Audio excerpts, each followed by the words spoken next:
Anthony Wynn just keeps hitting these looks out of the park. I mean, my goodness. The minute I saw it, I had to recreate it. So keep watching. Starting with eye primer, of course. Grabbing this shade on just one side of the brush, we're just gonna start to press this through the crease. I'm gonna go ahead and press the same color here, and also do not worry about the lid. We'll come back and clean that up later. Instead of brown, I'm gonna be using this beautiful plum shade. Flip the product side towards the ceiling, look down, and then just kind of press it into the socket. That way the brush does most of the work for you. Switch to a smaller brush. I'm gonna pick up a little bit more of the plum, this time in the center of the brush. I also can't stress enough, where you pick up your eyeshadow on your brush truly matters. So now I'm going right under the smokiness and adding definition.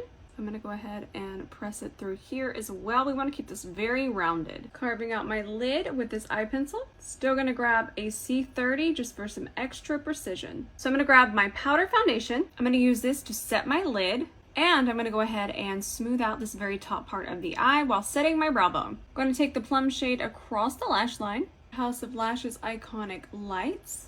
We're gonna prime with the Youthforia Pre-Game Primer. Gotta do my foundation off camera because it's a secret, but I can show you concealer. This is my fave at the moment. So I wanna make sure that I don't create too harsh of a line through here. So I'm just gonna lightly tap. If you do create too harsh of a line, don't worry, I'm gonna show you how to fix it. So we're gonna place it on the forehead and through here, right under that cheekbone. This shade is right on the verge of not being a contour shade because it does have quite a bit of warmth. This is actually a shade I would use to contour my skin tone. And when you see it compared to the shade that we are using, you'll see that this cream has a lot of warmth to it.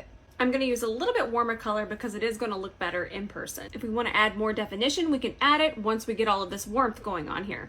Oh, and I forgot to tell you, I only have powder underneath my eyes. I have not set the outer perimeter. And another thing to think about is bronzer can actually kind of migrate up this way. With contour, you want to keep it very focused. Bronzer is applied where the sun would naturally hit you. Contour is applied where you want the shadows. Now we're going to add dimension and set the cream. ADELE does have quite a bit of bronzer on, so we might as well set bronzer with bronzer. Tracing back underneath here with that very first transition shade we used. Grabbing this NARS Afterglow palette, and I'm going to mix these two shades. And the blush seems to be applied only through here. Think right behind the apple of the cheek towards the temple. So I applied my mascara, but her lashes look really nice and separated, so I'm going to grab this lash separator. Now for the drama. Then we'll start to perfect the shape with this lip liner.